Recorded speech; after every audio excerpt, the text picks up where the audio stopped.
like freedom is being grounded in whatever truth it is that is your truth. And I feel like freedom is having the ability to stay mentally healthy. So I know those are kind of wide, broad answers. No, I mean, I think that's excellent, because what you didn't do was center it in what it's not, like it's not answering to, it's not, you were very, not aspirational, but yeah, I'm leaning into freedom by being, love. I'm not going to be slave to this money thing. And I'm going to be able to explore my faith in a way. And I feel like, too many of us, particularly those of us who were raised in the church, bondage happens early.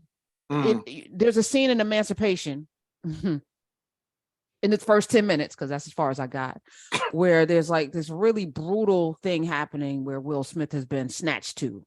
Sure. And people are getting shot on the spot, hung. I mean, it's just like brutality branded. I mean, it's horrible.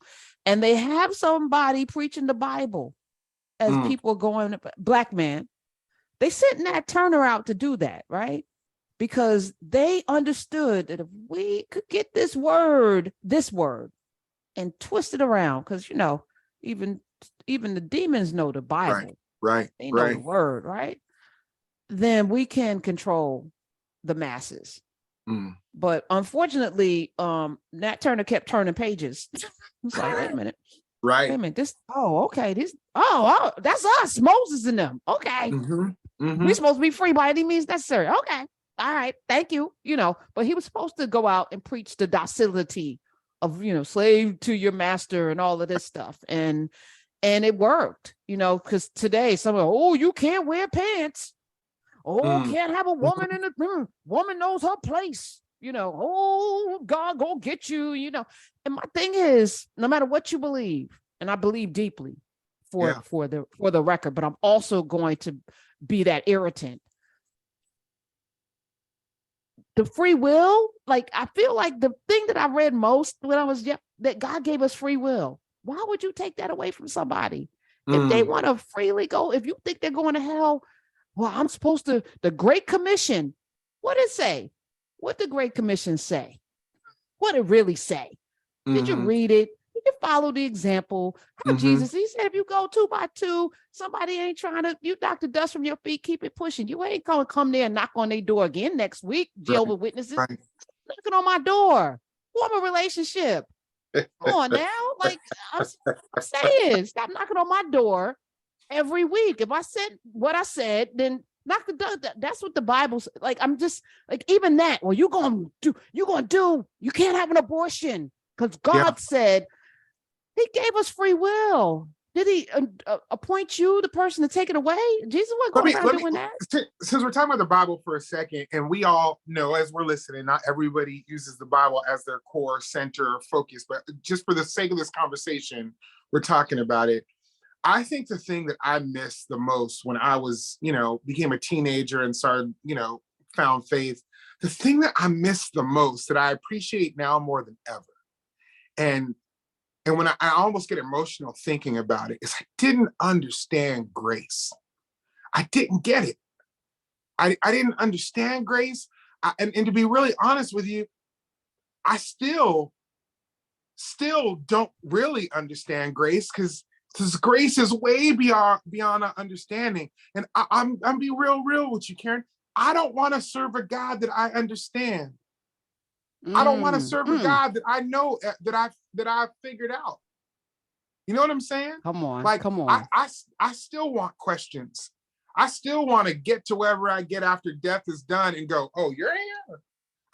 You know what I'm saying? Like, it's a grace that I don't understand now, and it's a grace I want to understand more and more as I continue to get older. And that pours into freedom too, by the way.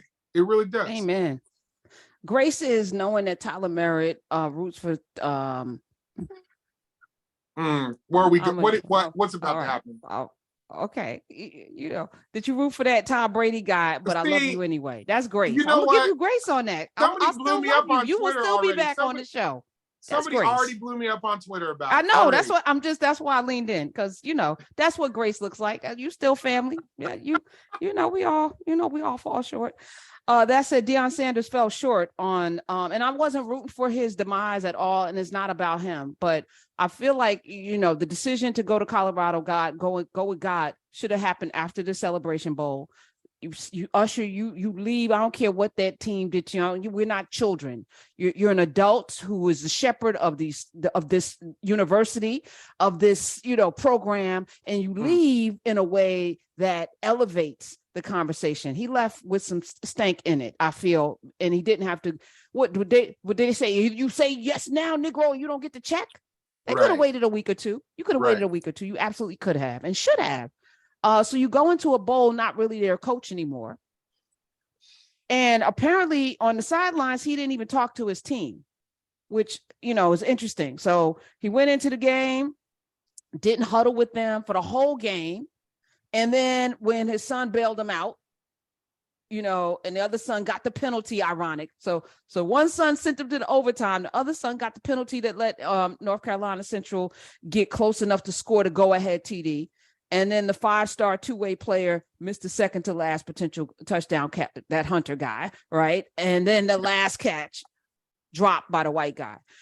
All poetic. If you were scripting this for Hollywood, they would have been like, this is too ridiculous, right? Yeah, and then you give the rallying speech. You finally talk to your team after the whole game, not huddling with them. Right. To try to get them to go and probably, and God brought us to the promised land. He probably did all of that.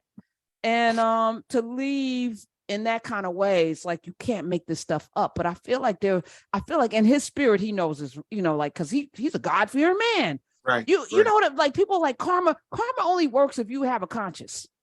It don't work on people that don't have a conscience. You know what I'm saying? It don't, because you don't care. I think he really deeply cares. I think he feels some ways. I've been watching his, all his speeches. It looks like a person that's like, oh, why did I, like I have some regrets. Like he's moving like that. And wants to, it's like, damn, I didn't know it was going to go down like this, even though I think that, the president was trash to me or whatever your personal issues are with the university, those children, those kids on campus, none of them are involved in that. You got to be bigger than that. That's part of that grace. You give it grace. Yeah, this man probably ain't never had nothing good. Also, I brought goodness. I'm going to leave with goodness. So I just feel like that happened. And then, so flip to, did you watch any of the Celebration Bowl? It was good. Yeah. And I caught it later because of course everybody was talking about it. I think we're talking about sport here, right? And sports are unpredictable. That's especially with football. Any given Sunday, somebody can step up more. What I kind of feel a little bit sad about in this whole thing is that this story is more about Deion than it is about North Carolina, right? Yes. Who put together and basically ran 3 plays over and over and over again that they couldn't stop. Right. They couldn't stop that running back. They couldn't stop it. And Deion even said at the end, they were like, they came with the game plan and our defense sucked. And the story is about Deion, which again, I think, we have put a lot of weight in Deion now in the conversation of HBCUs. I'm going to be really honest with you, and I know this opinion is not popular, especially a lot of Black folks. I agree with you that Deion could have probably held off on when he said he was going to leave until everything was wrapped up, and it was. I do agree with that. And there's some understanding. I think there's some conversation that there's something about we don't know, but that's neither here nor there. But my unpopular opinion is I don't hate on Deion for leaving. I really don't. Me either. What I do really appreciate about Deion is that the conversation of HBCUs have been more in our mouths and in America's mouths and in especially having to do with sports than it has been in years. Nobody's been talking about HBCUs athletics except for Black folks. Yes. You know what I'm saying? And I love the fact that there's folks that are watching HBCU bands and going, wow, I didn't know this is what y'all doing with your music at HBCUs. I'm a little sad about that though, because I just know they're gonna start stealing all of the goodness. That's the way they go. But so I ain't even mad at Deion, because if there is anything that he did do in this, no matter what decision people feel he made, is that he has us talking again about this. And I think that's good. I agree. Again, not mad that he left, just don't like how he left. And so to leave with the loss feels about right. So take that L. 866-801-8255. Shout out to Tennessee State, a hockey team. They're exploring establishing an NCAA Division I men's and women's ice hockey team. Yes, TSU would become the first member of the historically Black colleges and universities, the first HBCU with a hockey program. Come on through. The president, Glenda Glover said the idea of establishing a collegiate hockey program at TSU is a tremendous opportunity as the nation's first HBCU to take on this endeavor.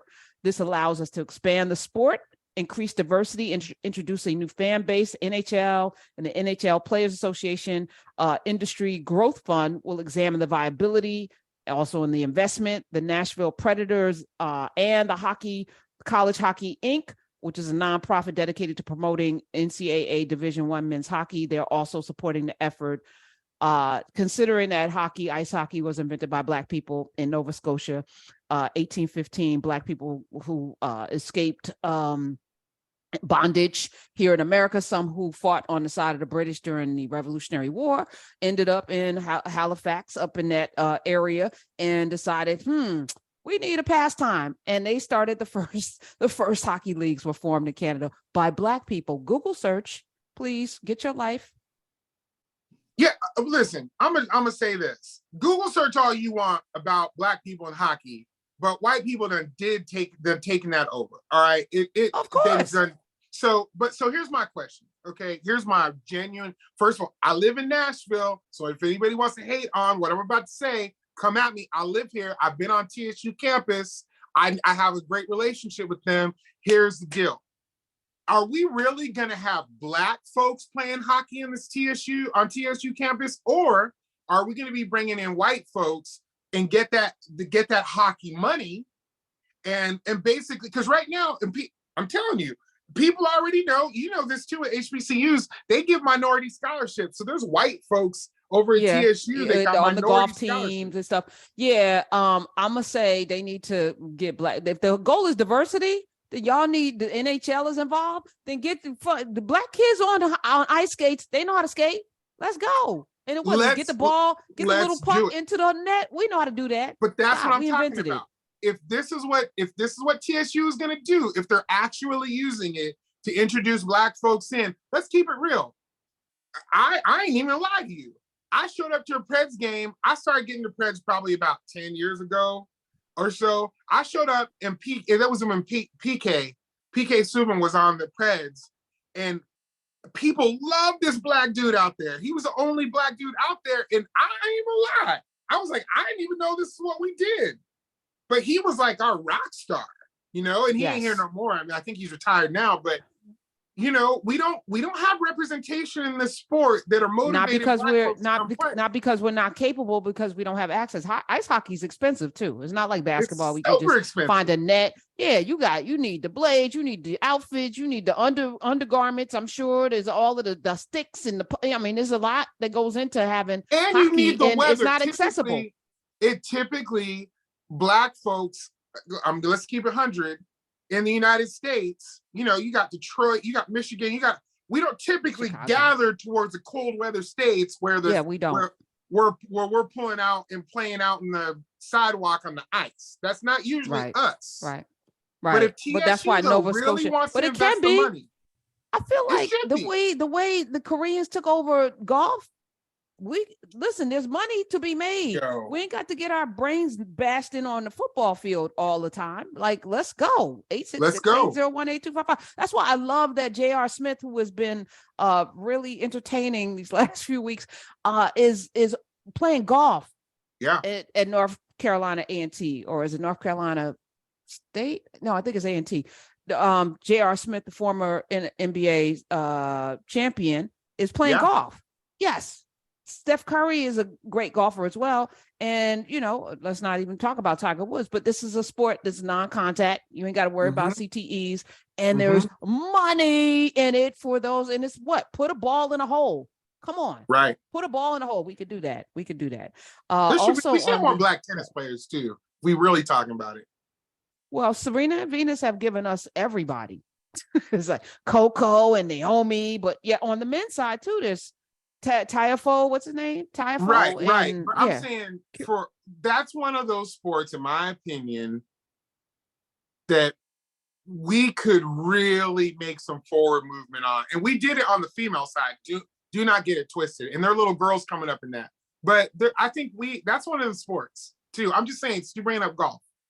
Well, part of that was Arthur Ashe, who was amazing. I just watched a documentary, and I'm going to honor him next year for what would be, I think, is his 75th or 85th birthday at the Global Majority. He didn't resonate with Black people the way Serena and Venus from Compton resonated with the beads, which inspired little girls like, I can do that. Oh, okay, I could do that. They grew up with, Compton, come on. Arthur Ashe was, a little bit more highbrow and some shit, even though he wasn't raised in all of that, but he was very erudite in the way in which he presented himself, which is Black as well. Like, come on, we ain't always got to be from the hood in order to represent Blackness. I feel like we can do all of the things. But so shout out to TSU, get that cracking. Also, Fisk in the gymnastics, Black Girl Magic is coming to the national stage there, January 6th. They're going to be competing in a team of 16, largely freshmen, at the inaugural Super 16 Invitational at Orleans Arena to kick off the collegiate gymnastics season. Fisk, HBCU will be showing up, and they're going to be doing some Beyonce on the floor routines. It's going to be amazing. And finally, my daddy's alma mater, Allen University in South Carolina. They are the only HBCU with a women's and men's wrestling team, and they just signed Crystal Mitchell for the women's wrestling team. So we're going to talk HBCU on the Karen Hunter Show, even though I ain't go to one, but I got HBCU energy. How's that? Do that. All right. 866-801-8255. Tyler Merritt is here. He's still on Twitter too. So am I. I'm not going anywhere until the thing. I already got a lifeboat, so I could watch the ship go down. I'm like, I got a place to go. Yeah. That said, I'm not going over to Mastodon or the Post or all these other places that people run into. Like, I'm gonna watch this thing because it ain't gonna last long. I feel like he's gonna go away. The folk that have invested heavily in Tesla already like, go sit your ass down. You are ruining our investment. Sit your ass down. Haven't you done enough? Like, somebody gonna gather him up in the financial realm. I promise you. But he put out a post. He's like so stupid. This was so weird. So he went to Twitter and put out one of the polls. Should he step down? Did he just go on stage with Dave Chappelle and got booed roundly for 10 whole minutes? Like, did you see that think? Clip? Yes. Played it on the air. Well, some of it, because 10 minutes is a long time to burn up with a clip. Yeah. What is he thinking? I feel like he's trying to drive it into bankruptcy so he can try to, get some of his money. But I don't know what this makes no sense. What I'm concerned about is I think if he steps down as CEO, is like the head honcho who's making all the decisions, I don't think he's going to disappear. But you know what I mean? Like, he bought it. So I don't think he's just going to hand it over to somebody else and be like, take it. I think he's still going to be kind of in the background. He's just not going to be the face of it. But I don't know. What concerns me the most about his association with Twitter is, before, I felt Twitter was arguably a political place. Arguably. Like, you could kind of argue if it was. But since Elon has come, it feels highly politicized. And that part, to me, just feels weird. It just feels weird. And so, it is a different energy. Again, my timeline is beautiful because it's full of people like Tyler Merritt, and I've blocked over the last 8 years just about every troll adjacent, troll bot, everything that I could block and mute, which I just muted somebody for the first time because I tend to not mute. I'm gonna block you. You need to know that I'm not messing with you. You need to be able to not be able to see anything that I'm saying. I love that. You'll hit the block button in a second. quick. It's rules, rules of engagement. I value myself. So here's how we're going to interact. If you call me out of my name, you get blocked. There will be no questions and no appeals. Like I'm free and I run this thing. It's not a democracy. This is my dictatorship unto myself, right? So if you call somebody else out of their name and at me into it, because that tells me you can't argue. You don't have a good argument.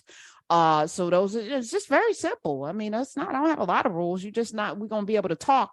And if you are incapable of talking, I'm not going back and forth. I'm gonna give you one shot, not 3 strikes, one back and forth. Oh, you're not here to really have a conversation. Blocked. I'm not wasting time. Time is finite. We don't got a lot of it. And I got limited energy. I'll tell you, for one of the first times ever over on Facebook, I blocked somebody and they obviously took a screenshot of being blocked and put it in a group of people. And that whole group attacked my page. And I had to do with Brittany Griner, the nonsense that was surrounding all that, all of it. And I didn't even say anything crazy in my post about Brittany. Nothing. I didn't say nothing, right? But I blocked this person because they came on and said just nonsense. And it takes a lot for me to block you. Blocked him. As soon as I blocked him, I just got slammed with people, all out of nowhere, just saying nonsense. And it was the first time that kind of ever happened to me. And I'm slow to block, but I need to get better at just being because I got a soft heart when it comes to blocking folks. Well, why? What do you owe? What do you, I don't, Karen. What do you owe people who got nothing good to add to the... People ask me that all the time. And the reason why I tend to be soft is because I want to believe that there are some people that may just still need a community of people with diverse voices, and they can play into that conversation. Now hear me. The mistake that I make is, and my team is the opposite. They will block in a second. They don't care, not a care. But I typically feel like, if you want to be a part of the conversation, I'm willing to hear you talk. But sometimes bots can come on, all of that. I just want to believe everybody's good. And that's all right. So in this scenario, you're going back with Dana and you're going to end up in a, I feel like this is the problem, right? Diversity of thought is not, you get to just say anything. That's not diversity of thought. Diversity of thought is, I have read these things. Here's what my footnotes have told me. This is what, and I'm going to draw upon this and this. I disagree with you. And here's why. Right. A, B, C, D. Okay. You know what? I didn't think about it that way. Or this is your opinion that I didn't think about. Because when we talk about religion, you can go chapter and verse and it's still, I ain't believing it because who wrote it? If it's King James, y'all go ahead with that. That said, do you read Aramaic? No, then sit down.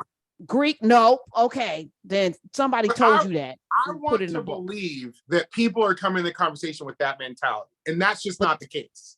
Based on what though? Because the last 10 years have demonstrated that people do not come into conversations with any scholarship at all. They just have an opinion and they throw it out there and they have feelings. About my opinion. But I will say this, and I talk about it in my book. I have seen that magic happens when people come to the table, and they're willing to work and to do work. And I've seen that magic happen. And I want to believe that that's the world we live in. And anybody on my team will tell you that that's not the case. And I need to lean into that. And so that's why I asked you about you being easy to block. I feel like I need to take that from you. Yeah. I take that as a word. You are an amazing, incredible, kind, generous human being, which I also feel that I am. Mm-hmm. Two things can be true. Yeah. But, our actions in the world, it's to me, the world has demonstrated, and I don't know when I started this, but I treat people like you're guilty until proven innocent in my world, right? I don't know whether it's the Taurian, and I'm like, okay, let me sit and watch you for a minute. Okay. Right. And then I'm going to test you. Can you deal with the ether? If you're going to be in my life, can you stand in this?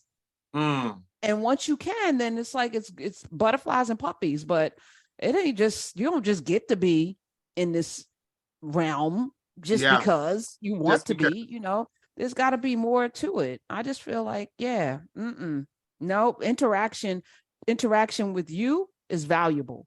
So Right. if it's not valuable, then anybody should be able to get it, right? You're not a social media whore. No, I You're not take out that. there just interacting I, with just any old body. I legitimately take that as a word because that's the truth. Okay. That's the real truth. All right. And I tend to not always lean into that. All right, because folk be out there with social media syphilis, gonorrhea. I just try to give people all kind of with COVID, social media COVID. I ain't trying to catch none of it. Social media syphilis. Yep, they out there just Social media syphilis. nasty. Karen, tell me, have you said this before? No, or it's my me? first time. I just thought about it when you said it. I was like, yeah, folk out there just nasty. And you just interacting with them, catching stuff. You have social media. Yeah. Do you struggle with social media syphilis? Yo, let me throw that up before somebody steal it. Social media syphilis, they got that though, for real. You know what I'm talking about too. It's untreated. It's untreated, make it crazy. Oh man. They out there, y'all talking about Tuskegee. Anyway, yeah.